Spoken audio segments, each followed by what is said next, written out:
23 জেলা জুড়ে আবেদন করতে পারবেন। মেল ফিমেল উভয় কিন্তু এই সকল পোস্টের জন্য আবেদনটি করে নিতে পারবেন। আবেদন করার জন্য আপনাদের শিক্ষাগত যোগ্যতা কি প্রয়োজন, কিভাবে আবেদন করবেন, সকল সমস্ত রকম জানাবো আজকের একটি ভিডিওর মাধ্যমে। ইতিমধ্যে আমি আপনাদের বলে রাখি, 23 জেলা জুড়ে ইতিমধ্যে ডাব্লিউবি পুলিশ যে অফিসিয়ালি সাইট রয়েছে রাজ্য সরকারের, সেই সাইটের পক্ষ থেকে ইতিমধ্যে বিভিন্ন রকম পুলিশ ফাঁড়িতে, জিআরপিতে ইতিমধ্যে দেখতেই পাচ্ছেন যে চাকুরির বিজ্ঞপ্তি প্রকাশিত হয়েছে। এই সকল সাইবার ক্রাইম অফিসেও কিন্তু এই মুহূর্তে চাকুরির বিজ্ঞপ্তি আপনারা দেখতে পারবেন। বিভিন্ন রকম, এক কথা আমি বলে দিয়েছি, পুলিশ ডিস্ট্রিক্টের পক্ষ থেকে বিভিন্ন রকম পুলিশ ফাঁড়িতে, থানাতে ইতিমধ্যে চাকুরির বিজ্ঞপ্তিটি প্রকাশিত হয়েছে। তো এই আবেদনটি দেখবার জন্য আপনাদের কি করতে হবে, wbpolice.gov.in এর যে অফিসিয়ালি সাইট রয়েছে সেই সাইটে ভিজিট করতে হবে। দেখুন, সরাসরি লিঙ্ক আমি দিয়ে রাখবো টেলিগ্রাম গ্রুপে, আপনারা চাইলে সেখান থেকেও দেখে নিতে পারেন, অথবা আমি আপনাদের ভিডিও শুরুতে দেখিয়ে দিচ্ছি যে কি করে নোটিশগুলি আপনাদের ডাউনলোড করতে হবে, সকল সমস্ত রকম প্রসেস। দেখুন, আমি আপনাদের বলে রাখি, এই সাইডে আসবার পর রিক্রুটমেন্ট বলে একটি অপশন রয়েছে মাঝ বরাবর, দেখুন এখানে জাস্ট আপনারা ক্লিক করুন। ক্লিক করার পর এখানে আবার একটি নতুন রিক্রুটমেন্টের যে পপ আপ সেটা কিন্তু ওপেন হয়ে চলে আসবে, জাস্ট সেখানে আরেকবার ক্লিক করুন। ক্লিক করলে সরাসরি আপনারা দেখে নিতে পারবেন যে কোন কোন চাকরির বিজ্ঞপ্তি চলছে। দেখুন কত তারিখে প্রকাশিত হচ্ছে, রিসেন্ট একটি চাকরির বিজ্ঞপ্তি 25/7/2025 তারিখে প্রকাশিত হয়েছে। আরো নিচের দিকে আসুন, এটা হচ্ছে আমাদের 2 নম্বর নোটিশ, 25/7/2025 তারিখে প্রকাশিত হয়েছে, এটা হচ্ছে 2 নম্বর। নিচের দিকে আসুন, এখানে কিন্তু আবার একটি দেখতে পারবেন 25/7/2025 তারিখ, এটা কিন্তু 3 নম্বর নোটিশ।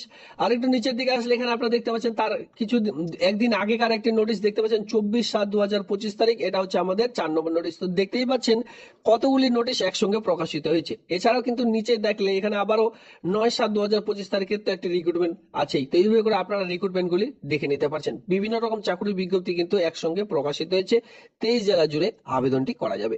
এবার চলো, শিক্ষাগত যোগ্যতা কি প্রয়োজন, কিভাবে আবেদন করবেন, বাকি ক্রাইটেরিয়া আমি আপনাদের স্টেপ বাই স্টেপ দেখিয়ে দিচ্ছি। আর এখানে বেতন কাঠামো রয়েছে 40,000 টাকা পার মান্থ স্যালারি কিন্তু আপনারা প্রতি মাসে পেয়ে যাবেন। প্রথমে বলে রাখি, এই যে কাজ, এই কাজটি আপনারা পাচ্ছেন কন্ট্রাকচুয়াল ভিত্তিক হিসাবে, ঠিক আছে, পিওরলি কন্ট্রাকচুয়াল ভিত্তিক, কোনো রকম পার্মানেন্ট পোস্ট নয়। এটি যে পোস্ট রয়েছে এটি কিন্তু পার্মানেন্ট পোস্ট নয়, তবে প্রতি বছরই কিন্তু এই সকল পোস্টে নিয়োগ করা হয়ে থাকে। এবার দেখুন, আপনারা যখনই এখানে কাজ করবেন কমপক্ষে 1 বছর, আপনার কিন্তু এক্সপিরিয়েন্স বেড়ে গেল। তো সেক্ষেত্রে আপনারা পরের বছর যখন আবেদন করবেন আপনারা কিন্তু অগ্রাধিকার পেয়ে যাবেন, কারণ আপনি সেই কাজটি অলরেডি করেছেন, এক্সপিরিয়েন্স আপনার রয়েছে। তো এখানে এক্সপিরিয়েন্সেও কিন্তু আপনাদের হয়ে যাচ্ছে।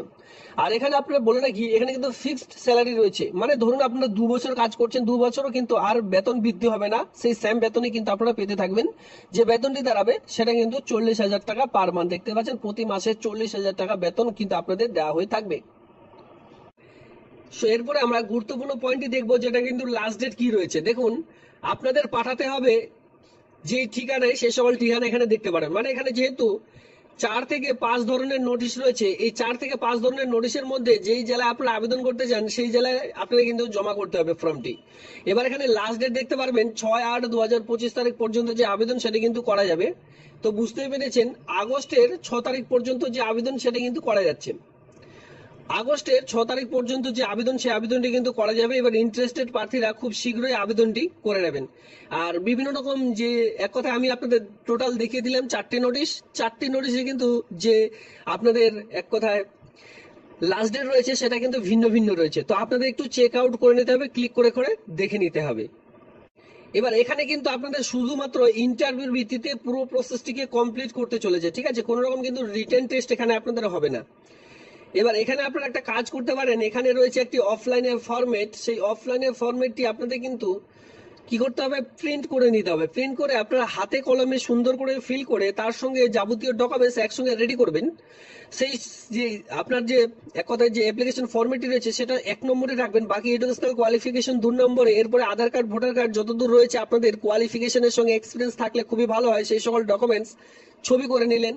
ছবি করার পর একটি পিডিএফ এ কনভার্ট করবেন, এখানে কিন্তু সেটা বলা আছে। সেই পিডিএফটি আপনাদের জাস্ট এখানে 2টো জিমেল আইডি রয়েছে, এই 2টো জিমেল আইডিতে পাঠিয়ে দিলেই আপনাদের যে আবেদন সেটা কিন্তু কমপ্লিট হয়ে যাবে। এখানে দেখতে পাচ্ছেন 2টো জিমেল আইডি রয়েছে, 2টো জিমেল আইডি দেওয়া হয়েছে বিভিন্ন রকম, আমি বলে রাখছি বিভিন্ন রকম নোটিশে কিন্তু বিভিন্ন রকম জিমেল আইডি দেওয়া হয়েছে। তো সেক্ষেত্রে আপনারা যে জেলায় আবেদনটি করতে চান সেই জেলায় নোটিশটি লগ ইন করবেন, তারপরে কিন্তু জিমেল আইডি দেখতে পারবেন, সেই জিমেল আইডিতে স্ক্যান করে বাকি ডকুমেন্টস পাঠিয়ে দিলেও কিন্তু আপনাদের যে আবেদন সেটি কমপ্লিট হয়ে যাবে। এখানে সেটাই বলা হচ্ছে, তবে অবশ্যই অফিসিয়ালি টাইমে পাঠাবেন, সোম থেকে শুক্রবার 10টা থেকে বিকেল 5টা পর্যন্ত পাঠাবেন, তাহলে খুবই ভালো হয়, ঠিক আছে। তাছাড়া জিমেল আইডিতে পাঠানোর পর বাকি যে ডকুমেন্টস গুলো রয়েছে সেটি কিন্তু বাই পোস্টের মাধ্যমে ইনভলভে অ্যাড করে সেই সকল ডকুমেন্টস কিন্তু পাঠিয়ে দিতে পারেন। এরপরে ইন্টারভিউ আপনাদের কত তারিখে রয়েছে, বাকি প্রসেস আপনাদের কিভাবে ডাক পাবেন, সকল সমস্ত কিন্তু আপনাদের পরবর্তীতে জানিয়ে দেওয়া হবে। ঠিক আছে, পরবর্তীতে আপনি যে মোবাইল নাম্বারটি দিয়েছেন সেই নাম্বারটির মাধ্যমে আপনাদের জানিয়ে দেওয়া হবে। এখানে এফিক্স পাসপোর্ট মাপের ছবি আপনাদের আঠা দিয়ে পেস্ট করতে বলা হয়েছে। নেম অফ দ্য অ্যাপ্লিকেন্ট, এখানে আপনার নাম বসাতে হবে। আর এই যে ফিলটি করবেন এটি কিন্তু পুরো ব্লক লেটারে ফিল করবেন। অ্যাড্রেস উইথ কন্ট্যাক্ট নাম্বার দেখতে পাচ্ছেন, এখানে পুরো অ্যাড্রেস আপনাদের ফিল করতে হবে। Village, post office, police station, district, pincode number, এর সঙ্গে আপনাদের মোবাইল নাম্বারটি দিতে বলা হয়েছে। ইমেল আইডি, এর সঙ্গে আপনারা দেখতে পাচ্ছেন কন্ট্যাক্ট নাম্বার, এখানে কিন্তু আপনাদের ইমেল আইডি সঙ্গে কন্ট্যাক্ট নাম্বারটি আরেকবার এখানে ফিল করে দিতে হবে। ইমেল আইডি দিলেন, কমা দিয়ে আপনার মোবাইল নাম্বারটি দিয়ে দিলেন সঠিকভাবে, কারণ এই মোবাইল নাম্বার এবং ইমেল আইডির মাধ্যমে পরবর্তীতে আপনাদের জানানো হবে যে আপনাদের ইন্টারভিউ কত তারিখে রয়েছে। এরপরে দেখতে পারবেন ডেট অফ বার্থ, আপনার যে ডেট অফ বার্থ রয়েছে অ্যাডমিটে সেটা আপনারা দেখে দেখে বসিয়ে দিলেন। এরপরে দেখতে পাচ্ছেন এজেশন ক্লোজিং ডেট অনুযায়ী আপনার টোটাল বয়স কত সেটা কিন্তু এখানে ক্যালকুলেট করে বসাতে বলা হয়েছে। এডুকেশনাল কোয়ালিফিকেশন দেখতে পাচ্ছেন, এর সঙ্গে কোয়ালিফিকেশন আপনাদের যতদূর রয়েছে সেটা দিতে বলা হয়েছে। যে কলেজের আন্ডারে আপনি পাস করেছেন সেই কলেজের নাম, অ্যাফিলিয়েটেড উইথ ইউনিভার্সিটি, সেই ইউনিভার্সিটি কোন বোর্ডের আন্ডারে সেটি এখানে বসাতে বলা হয়েছে। তো দেখতে পাচ্ছেন ছোট্ট সিম্পল একটি ফর্ম, এই সকল ফর্ম কিন্তু আপনারা ফিল করে নেবেন। এবার এটা আমি যে নোটিশটি দেখাচ্ছি সেই নোটিশটি এই ঠিকানায় আপনাদের পাঠিয়ে দিতে হবে, যেখানে এই যে জিমেল আইডি রয়েছে জিমেল আইডিতে আমি পাঠাতে পারি। এরপর দেখতে পাচ্ছেন সিগনেচার অফ দ্য অ্যাপ্লিকেন্ট, পুরো সিগনেচার করে দিয়ে ডেট প্লেস দিয়ে এর সঙ্গে যাবতীয় ডকুমেন্টস একসঙ্গে অ্যাটাচ করে দিয়ে ইনভলভের মধ্যে দিয়ে আপনারা কিন্তু জমা করে দিতে পারবেন। এর সঙ্গে আপনারা কিন্তু ইমেল আইডিতেও সেন্ড করে দিতে পারবেন। এই হচ্ছে অ্যাপ্লিকেশন ফরম্যাট। যে পোস্টের নাম রয়েছে সেটা হচ্ছে সিনিয়র লিগ্যাল কনসালটেন্ট, কন্ট্রাকচুয়াল ভিত্তিক হিসাবে এই নিয়োগটি করতে চলেছে।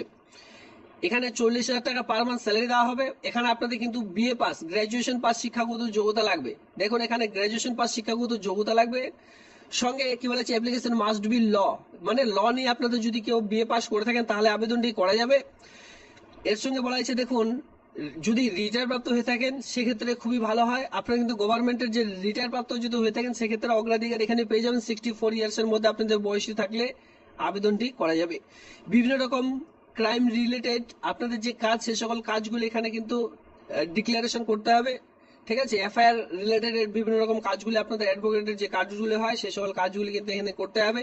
এখানে কিন্তু সেভাবেই বলে দেওয়া হয়েছে, মানে আপনাদের যে কাজ সে সকল কাজগুলি কি কি থাকবে সকল সমস্ত এখানে কিন্তু আপনারা একে করে দেখে নিতে পারছেন।